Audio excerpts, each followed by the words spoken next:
So I've become one of those people that's crying at Wicked. And so in this video, I want to talk about the power of vulnerability and authenticity, because I didn't really think, you guys, let me tell you something. If you want to know about what's really going on with this movie and you want to hear something real, this is the video for you. Because as you know, I tend not to sit in the realms, what I have been this year, but I tend not to engage with a lot of these things that go on because I don't know. I thought Wicked was going to be just another excuse for Hollywood to put on some production, to send some message and narrative. And I still feel like that's going to happen once by the time we've seen the end of part 2. But what I must say is also happening at the same time. And it's something that I really want to highlight. And I want to highlight it specifically in terms of Cynthia, because I've seen Ariana Grande before and I have my thoughts on her. And I just want to first of all say, before I say what I'm about to say, those women, the talent level is in freaking sane. I was blown away. And to discover that they opted to sing live, so they were being obviously filmed, but they weren't, it wasn't like they weren't like what do they call that? You don't actually sing, but you just mime, whatever. I don't know. You guys get the gist. They were singing live. So as they're doing all these dances and like literally Cynthia's flying around, she's singing like that. So I was just floored. And obviously the dancing, shout out to the girls. I just wanted to say that. Why I feel like everybody's crying and why I feel like I've also been crying. And this is the power of storytelling as well. And like I said, vulnerability and authenticity, as it's something that a lot of people have said, is that between those two characters, like, this is why I feel like people don't really think. Like, I know a lot of people went to the movie to just like be a part of the hype, and I feel like the people who've actually seen it but don't get why people have cried, even if you're not a crier, you missed something, because these two played roles. I feel, because I've been listening, I've literally spent all of my time, I've been spending so much time studying about this movie because I find it fascinating. These two committed to their roles because they resonated with the roles that they were playing. I always knew that Ariana Grande made sense for Glinda, so that's why I'm not talking about her, because I've said this before, and I knew that she was going to make sense for Glinda. Did I know that she was going to commit in a way that I was going to feel was authentic? Yes and no, as in, like, I felt like she suited the character. By the way, guys, this is the first time I've ever seen anything to do with Wicked. I've not seen The Wizard of Oz. I've not seen Wicked. So this was all my first time getting to understand the story. So I could just tell based on what I've heard that she seems to be that kind of character, and they were both made for those roles. Like, if there's ever sometimes people are just actually made for the roles that they do. I think we can all agree. So I knew that she was going to do that. And I didn't even know that there was an Elphaba, actually. And nor did I know the story of how anything started. So I'm watching this all for the first time, and I'm getting to know this all for the first time. And what I saw in terms of their commitment to the role, and the fact that they didn't commit to acting like arbitrarily. So some actors, they take on somebody that's maybe completely that they're not.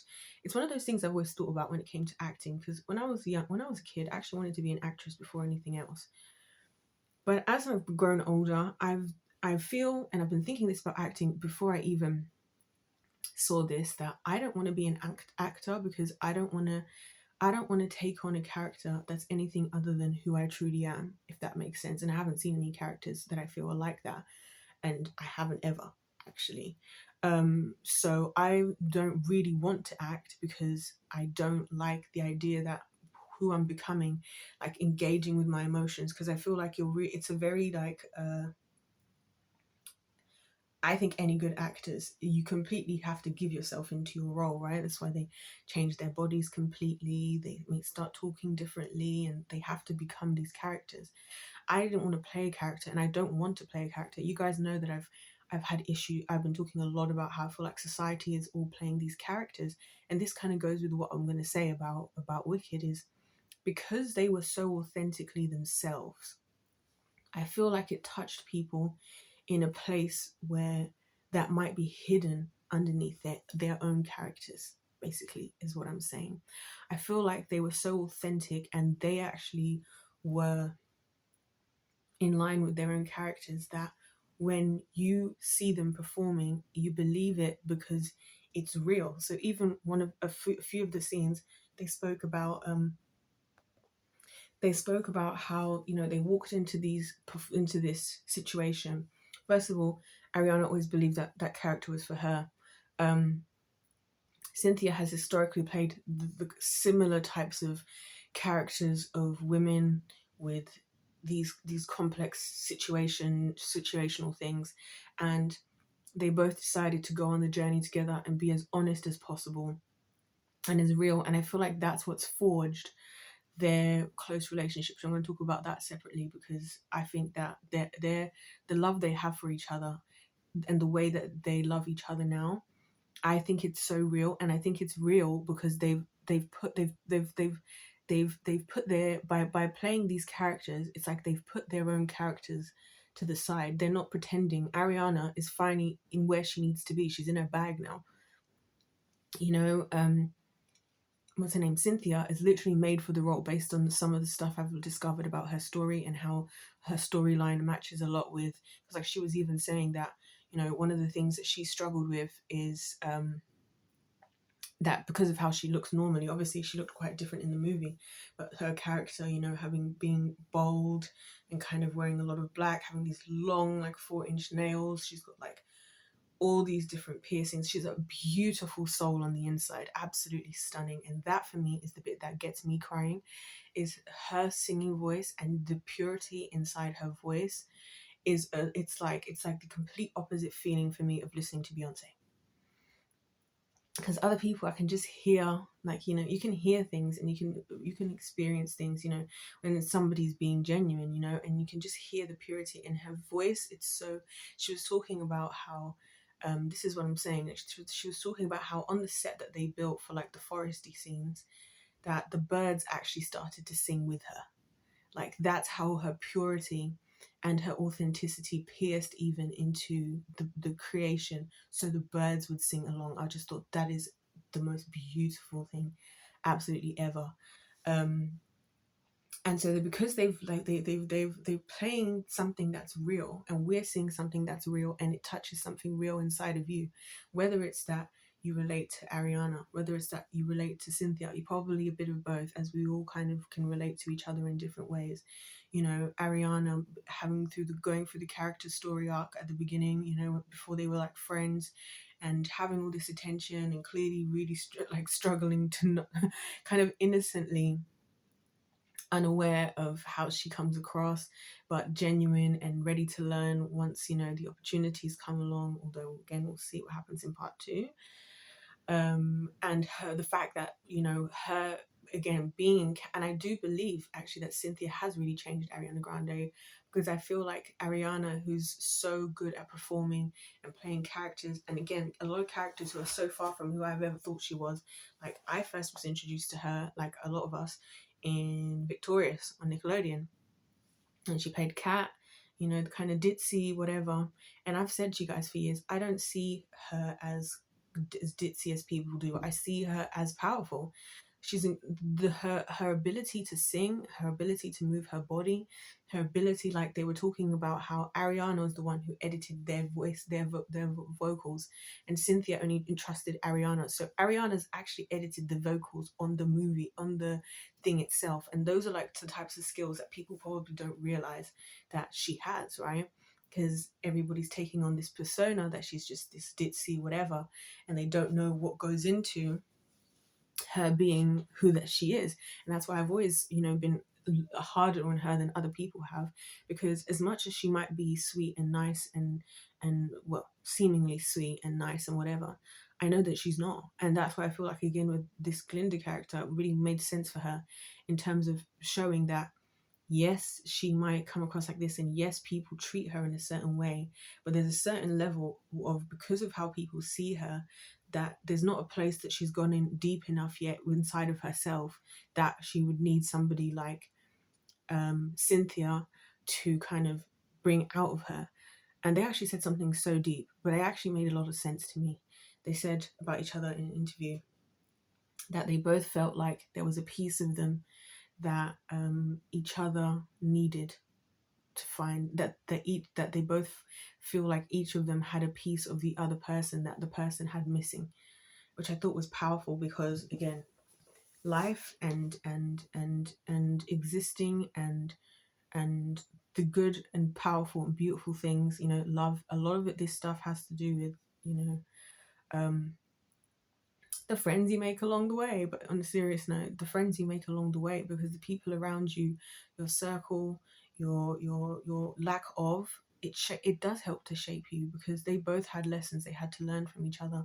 And I think that was another thing that was beautiful to watch, because on the one hand, you know, you've got you've got Elphaba, who, you know, she really cares about certain other things about others, and Ariana at the time, who cared more about herself.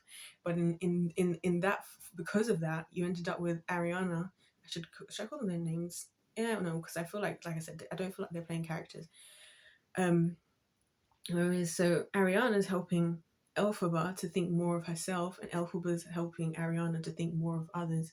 And this is why I think is the beauty of how things are supposed to be. And because they both loved each other for who they were, and they were getting to know each other, even if you see them in interview, they love each other for who they are.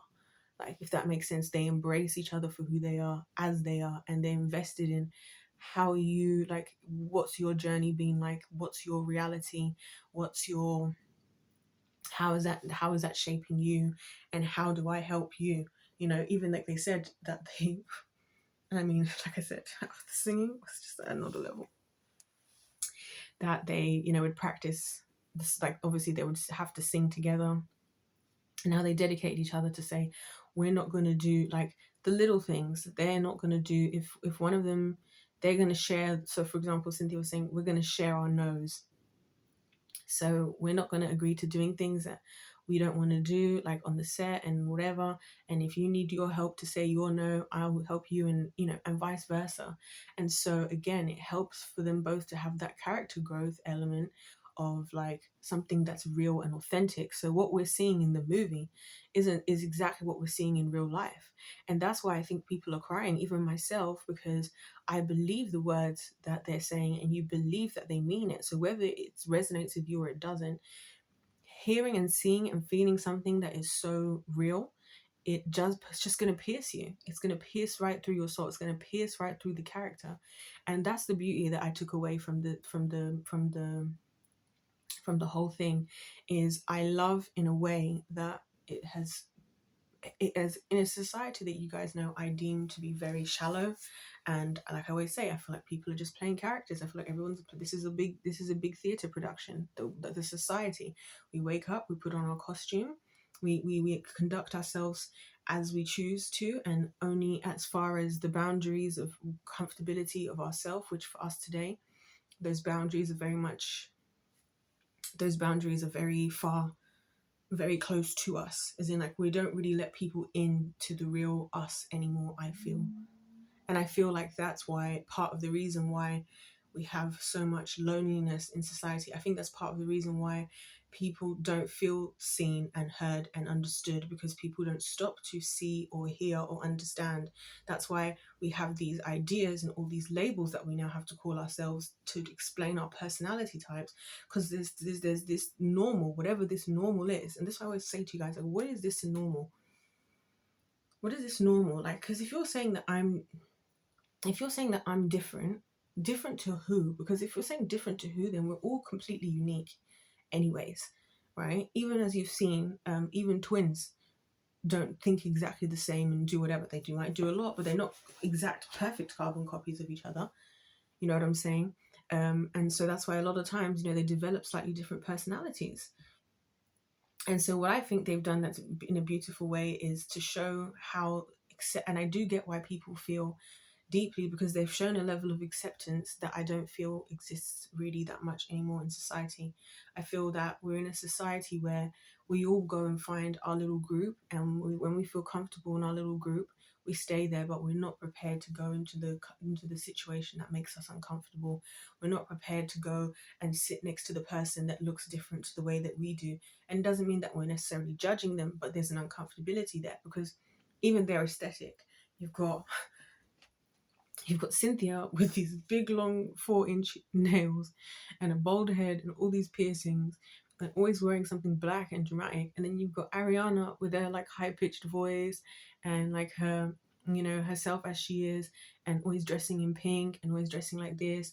But then there's a beauty in the combination of the two because Cynthia also has such just a deep and pure soul, right? That actually brings out a nicer side to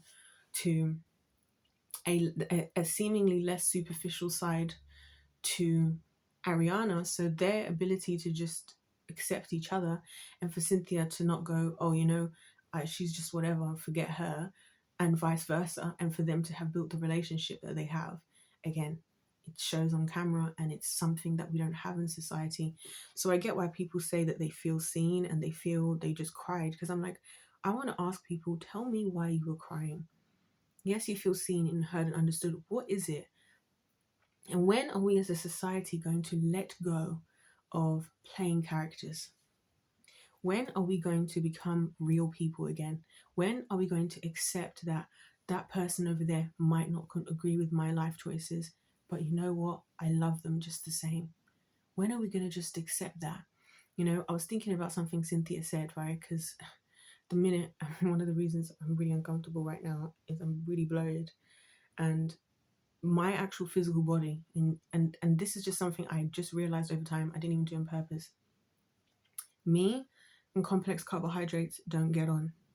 And in fact, the pain I get in my body, in my back and everything, I find more discomforting than like my period happening. Obviously I don't have period pains anymore because I prayed them away.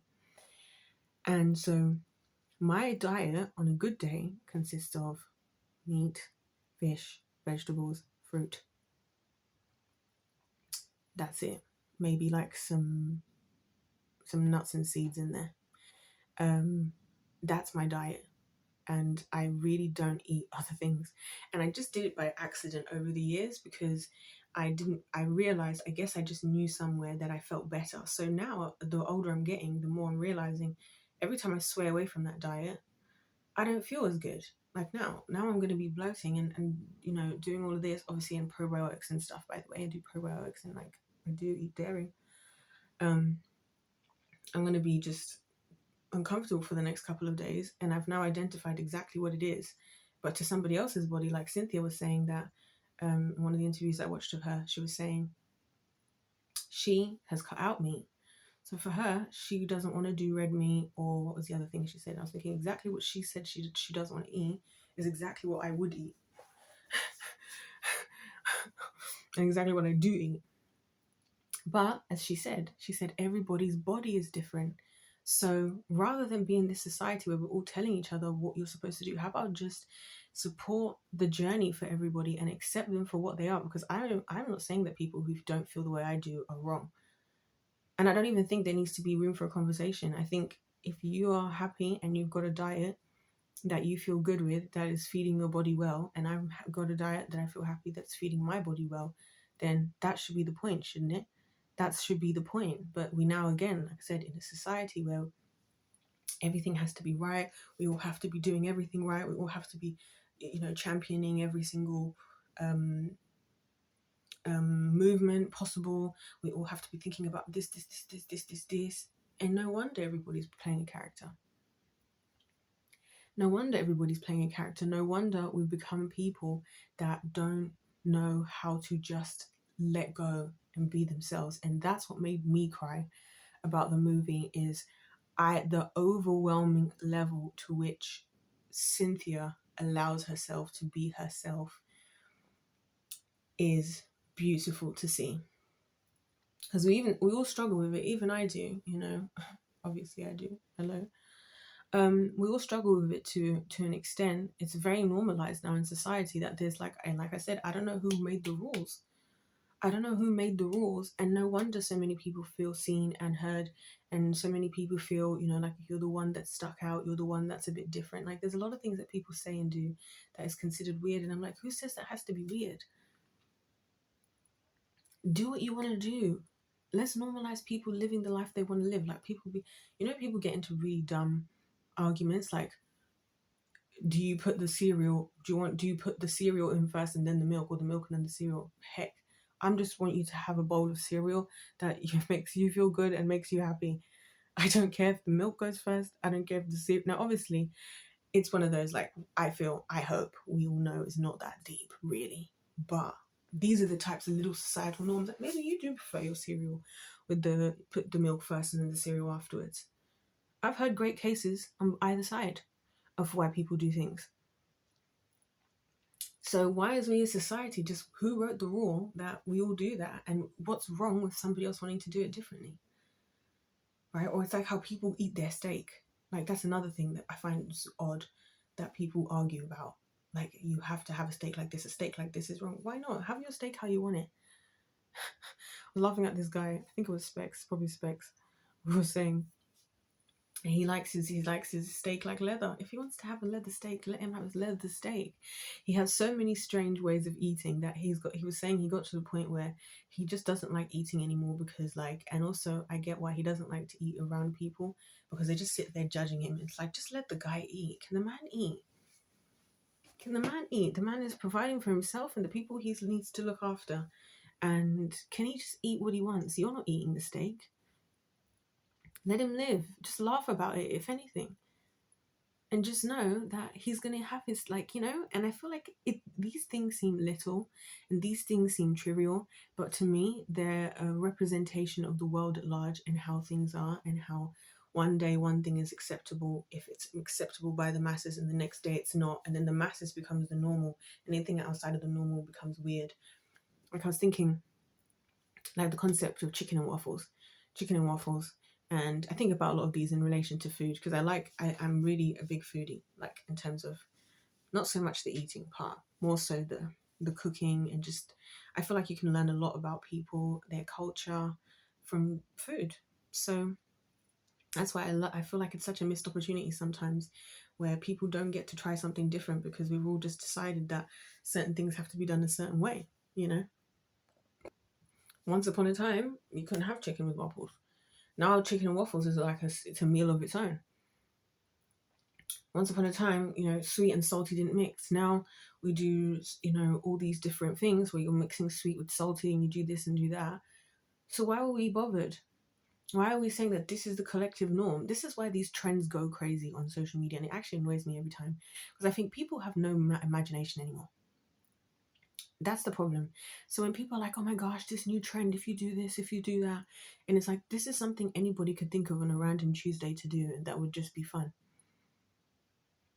So before it wasn't in because everybody wasn't doing it, but the second it's now gone viral on TikTok, it's fine now. So I don't know. I think that it revealed the whole experience, and watching two women who had the synergy with their own roles, as in the characters that they were playing were not really far off of their actual own characters, on top of the friendship that they built and the authenticity that was in the room, displayed through such incredible talent. Because again, I feel that a lot of the power comes through when, because even Cynthia said that when she was singing the songs, and I believe this is true of both of them, that she didn't want to sing everything she sang. She wanted to sing it like she believed it. So when you're doing something from a place of that's what people actually respond to. That's the power that people feel, because they feel something that they don't get to feel all the time. This is why I feel like everybody's been crying in the interviews, because we're all being confronted with this thing that we don't normally do. We normally, because you can't fight you can't fight the power of an authentic force, if you like. You can't fight it, and if you are fighting it, you can only fight it for so long. But when you experience it in such a level of high power, whether you want to or not, you're going to be caught up in it because it's piercing something authentic inside of you, you know. So anyways, me and my thoughts.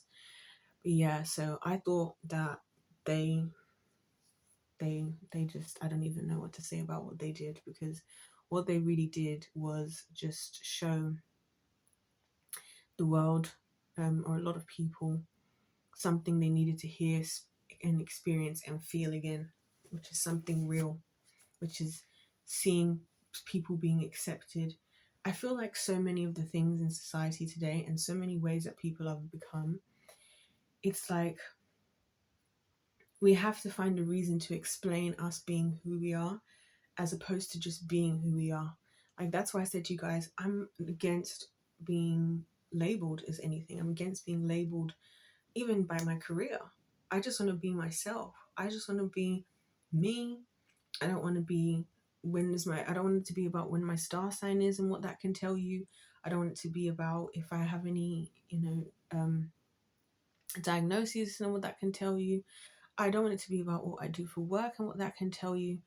What about just me? What about just get to know me?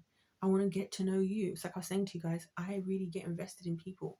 Like, I really want to know who you are. And like, at the end of the day, I'll find all those things very interesting, because I'll be like, I'm more interested not in what job do you do, why do you do it?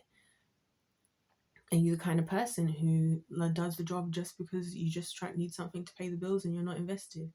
Are you inspired because somebody that came before you used to do that job? Is this like, what is your reason? I'd rather know why you're doing it and what it says about you, and how I can get to know the makeup of your own soul, than I care about what the job is. As again, it's your job. We all have different jobs. Everybody, we can't even, like, I feel like society trying to all fit into the same box of this idea of normal, and then anything outside of normal being considered some kind of issue, that there's something wrong with you. That's like saying the whole world has to do the same exact job. The world wouldn't work if we did that. The world works because we have different people with different skills in different areas, in different ways around the world, right? Like these two, for example, provided entertainment, provided all this stuff, provided a lot of impact. But for them to do that, they have to have the skills, they have to put in the work, there has to be all these people making these sets, doing the casting, the film crew, the production, the people who do the costumes, the stylists, the set designers, the everything, the choreographers, the whatever. It's like there has to be a whole team of people. And that's what I'm saying is, if there's anything to take away from this, I would say when we as a society can come to the point of recognizing that a team needs different people in different ways and different skills. That's how we thrive. That would be so much better, because what use would a football team with all strikers be? It wouldn't be of any use, would it? No, we need different people in different positions on the team. And it's just like in life. And so anyway, I just feel that this whole thing exposed that everybody really is playing a character in this life. And it's because in society there's like this accepted character. I don't know who this person is, I don't know how we got here, but we've moved away a lot from just loving people for who they are. We have friendships where everybody has to do things the exact same way, and you all work well when you all kind of live the similar exact type of life. You have, you get on with your work colleagues just because you're all in the same place. You're all in the same place doing the same thing, right?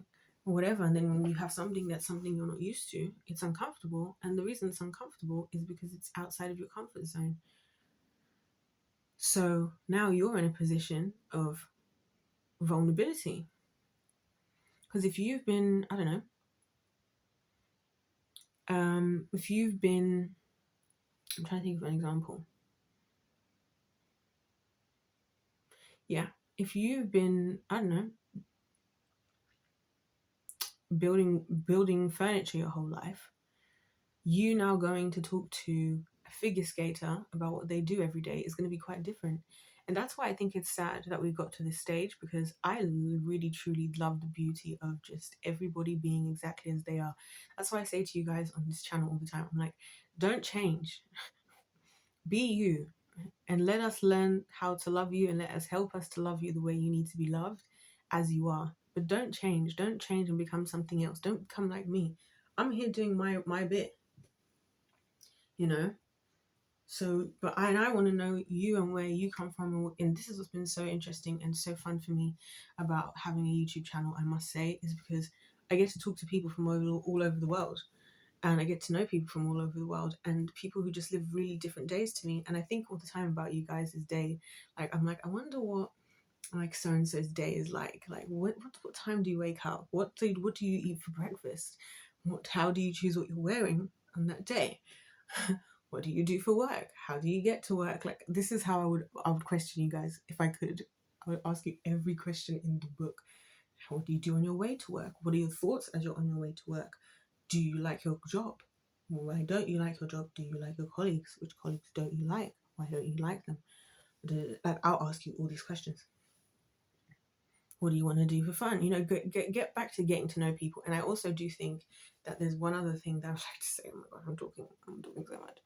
The other thing I'd like to say is I do think we've also contributed in society where everything being online, now people can just like, and this is something I hate. It's part of the thing I kind of hate about having a YouTube channel, but I always make the mistake of mentioning it, is that I feel that people have an opportunity, excuse me, hold on, to just like hear my thoughts and opinions about a whole bunch of stuff.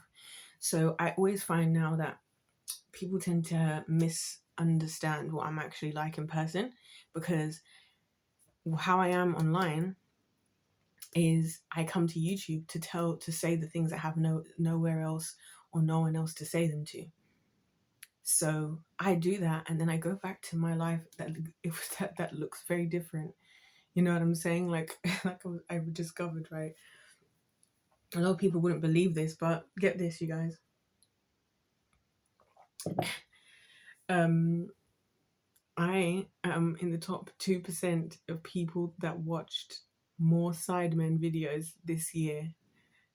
Top 2%. I watch 7 times more than the average viewer of the More Sidemen channel. And of course, we know what I'm watching on there. Sidemen Among Us. And a lot of people think I'm here conjuring up these ideas, like in trying to be some conspiracy theorist, or going out of my way and to try and school and teach everybody what to think and what to do, when in reality I'm just here chilling with my windows open on a Saturday afternoon, in my bed, back to back watching Sidemen Among Us and crying of laughter with a candle on. And that's my weekend. You know what I mean? But people wouldn't expect that, because now we have online, so people think so many things. They just assume a whole bunch because they have somewhere to go and assume things about you from. And that's what I'm trying to say to you guys, is that is the problem, because now we're all doing it in society. Now we go into people's profiles, onto their Instagrams. Like, I was thinking how this concept of having to have like the perfect Instagram and then like the other Instagram, to me is a bit like, I mean, I get things like having private stories. Obviously, if you have a brand, I don't know, or just you want to keep obviously certain things for the public, other things more maybe some private people, fine. But like, now everybody can just discover so much about somebody. That's why I think is one of the biggest issues with also the dating scene, is that people can find out so much information about you before they've actually met you. So whereas before you could just have a cute little conversation, you meet somebody somewhere, you go out and you just start talking about whatever it is that you meet and you talk about, and you get to know them, then that's so much more authentic, as opposed to, because it happens with me where people who will say like, oh, I heard what you said about such and such in your YouTube video, and what I want to say is, and I'm like, first of all, how about just a get to know you?